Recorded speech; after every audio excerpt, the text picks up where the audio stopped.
Hey everybody, welcome to the Weekly Fix. As always, I'm Neil. Now this time around, and this is big, Can-Am's getting us with another teaser on the new X3. Across the pond, they're fighting terror with 2 wheels. And Star Wars geeks, hang on, because there's a new toy coming out. Alright, so let's get right into it with the Can-Am on this X3. They released video number 3. Now I'm hoping you've been paying attention like I have, and I gotta say, this thing, especially underneath, because that's the shot we got this time, that does not look like standard Maverick, I guess for lack of a better word, Maverick Turbo, whatever it's going to be, trailing arms. To me, it looks like maybe a little bit of razor. I tried slowing the video down, looking at it, seeing what's going on. I gotta say, this thing, it looks like it's going to be new, it's going to be hot, it's going to be fun. It looks like they rebuilt the whole car. On top of that, the sound.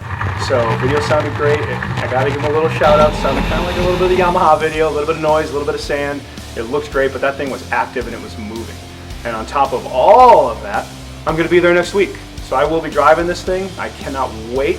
Going to be in Orlando. So do keep track of us too on that next week, because we're going to be dropping videos and these will be straight from the event. I know we're going to be the only guys doing it. Can't wait to get my hands on this thing.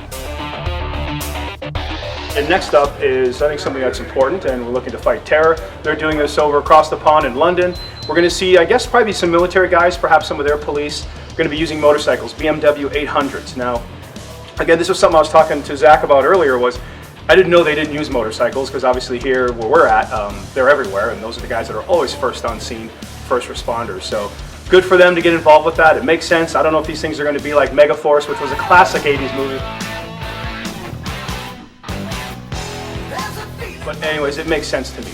They're going to be able to cut through the traffic, get on the curbs, go down the stairs, go up the stairs, do whatever they got to do to help try to curb all the issues that are going on everywhere really in the world right now. So definitely a good job over there, guys, and best of luck to you.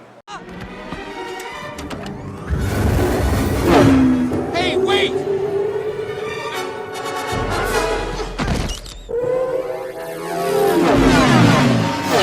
Alright, and last but not least, and this is for all you Star Wars fans out there, myself included, a really cool place, Vintage Works, made a one-off. This is not for sale, but it's essentially like a dream bike that this guy made. They made a speeder bike, and you might remember that little scene on the Forest Moon of Endor.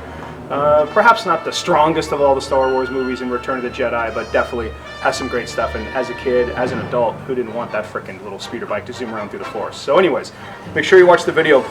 It's pretty cool the way they set it up. It looks pretty legit. The flaps are moving. It has that similar sound, if you want to call it that, the exhaust. But again, remember, this is not for sale. He made this thing, but oh my gosh, I mean, really. I think the Force is strong in this one. All right, and as always, I want to give you guys a heads up. Unfortunately, next week there will not be a Weekly Fix. Both myself and Leo will not be here. I am the lucky one who gets to go to Orlando, so I'm going to be able to give you some immediate picture, video, feedback, commentary, anything that's going to have to do with Can-Am. I'm going to be there for 3 days. So make sure to keep on that, because we will be posting everything, and it's going to be immediate.